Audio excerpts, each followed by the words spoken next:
တို့ကဘာရွှေကကျွန်တော်လက်ရှိဒါ၄ရောက်400နဲ့ကျွန်တော်30 40ဆိုတဲ့ဈေးတန်းကနေပဲကျွန်တော်ကဈေးပြန်ကြတော့မလားဒါမှမဟုတ်လို့ရှိရင်လည်းလက်ရှိကြားတဲ့အကြကြီးဒါ sideways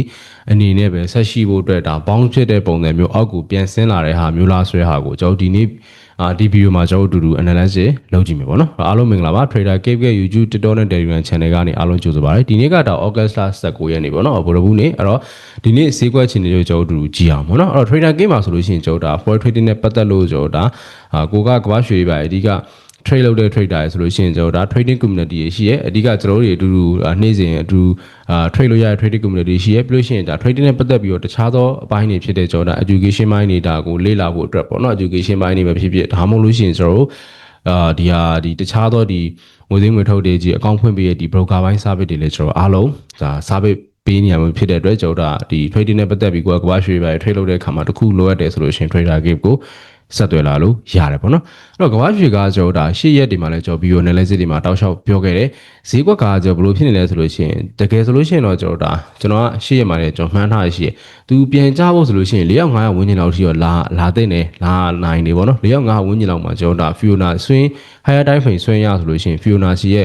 ဂိုရန်ဆောင်ရှိရဲ့အဲ့နေရာမှာအဲ့တော့အဲ့ဂိုရန်ဆောင်နားကနေမှတစ်ဆင့်ကဘာရွှေစီပြန်ကြလို့ရှိရင်ဒါကျွန်တော်အကြတော်တော်လေးကောင်းမယ်ပြီးလို့ရှိရင်အဲ့ဒီကြစီကျွန်တော်နောက်ထပ်ကျွန်တော်ကဒီဆွင်းလုံးတစ်ခုအပြင်ဆက်ပြီးတော့မှကျသွားနိုင်တဲ့အခြေအနေမျိုးကျွန်တော်ကရှိရပါတော့အဲ့တော့ overall ရအဲ့နေရာကနေပြန်ကြပြီးတော့မှအောက်ပြန်ဆင်းသွားခဲ့ဆိုလို့ရှိရင်ဒါကျွန်တော်တကယ် higher time frame တွေမှာကဘာရွှေကျွန်တော်ဒါdown trend ပေါ့နော် bearish structure တစ်ခုအနေနဲ့ဆက်ပြီးတော့ရှိနေနိုင်တာမျိုးလို့ကျွန်တော်ယူဆလို့ရတယ်ဒါပေမဲ့လက်ရှိအခြေအနေကကျွန်တော်ဈေးကကျွန်တော်အဲ့ဒီဆိုတော့ကျွန်တော်ပြောအပေါ်ကပြောခဲ့တဲ့ဇုံမရောက်ဘူးကျွန်တော်ကမနေ့က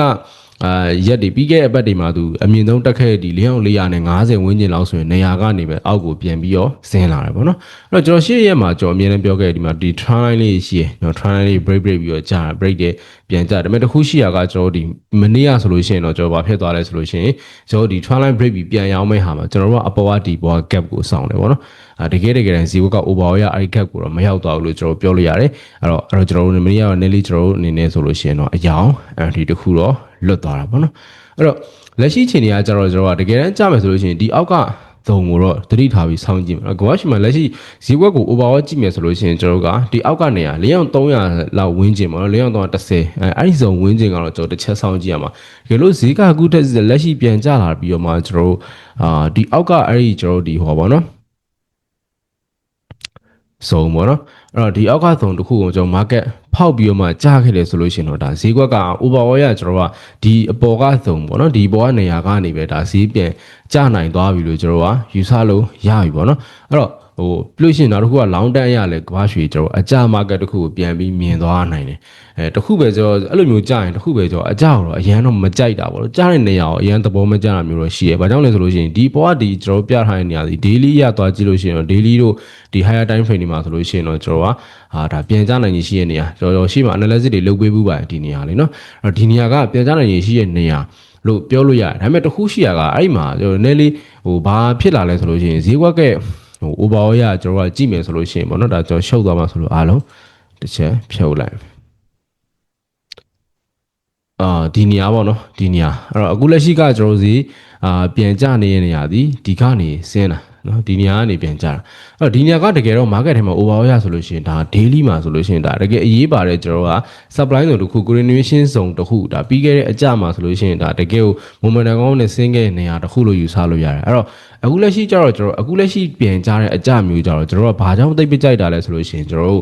အဓိကအဖြစ်သူက overall ရဒီအောက်ကဆွင်းလုံးတစ်ခုကိုပြန်ပြီးမှ3900အောက်လောက်ထိပြန်ကြဖို့ဆိုတာမျိုးထက်ခဏတစ်ဖက် retracement ပြန်ယူတဲ့ပုံစံမျိုးလဲကျွန်တော်ကကြားနိုင်နေရှိရဖြစ်တဲ့အတွက်ကြားတဲ့နေရာအရန်တော့မကောင်းဒါကြောင့်မလို့ဆိုလို့ကျွန်တော်ကဒီအကြ moment တိုင်းကျွန်တော်ကအခြေအနေတစ်ခုမှာရက်ကောင်းတော့ရက်သွားနိုင်တယ်ဗောနော်အဲ့တော့ဈေးကွက်မှာကျွန်တော် overall ရဆိုတော့ကြည့်နေမယ်ဆိုလို့ရှိရင်သူဆင်းသွားတဲ့ပုံစံပထမချက် liquidity အရကြည့်မယ်ဆိုလို့ရှိရင်တော့ကောင်းတယ်ဒီ high ကိုကျွန်တော် liquidity ဆွေးပြီးတော့မှကျွန်တော်ကကြားတယ်အောက်မှာဆိုလို့ရှိရင်တော့ကျွန်တော်က gap တွေတော့အများကြီးရှိနေသေးရပေါ့နော်ပြီးနောက်တစ်ခုကကျွန်တော်လက်ရှိ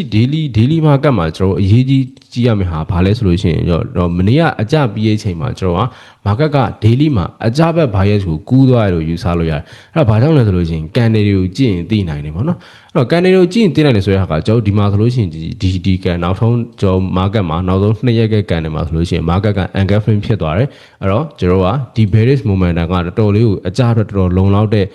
အကြကနေတခုအနေနဲ့ create လုပ်ခဲ့တာမျိုးဖြစ်တဲ့အတွက်ကျွန်တော်ဗာလဲဆိုလို့ရှိရင်ဈေးကွက်ကအဲ့ဒီမှာကျွန်တော်ကန်တဲ့အရာဆိုလို့ရှိရင် market က bias ကအကြဘက်ဒီ bearish bias ဘက်ကိုနည်းလေးပုံဖော်သွားရလို့ယူဆလို့ရတယ်အဲ့တော့တကယ်လို့မြန်ဒီနေ့မှာဆက်ပြီးတော့မှကျွန်တော်ကဒီပေါ်ကဒီ4300နဲ့ကျွန်တော်ထင်တယ်60 80လောက်မှရှိတဲ့ gap ကိုဖြည့်ပြီးတော့မှ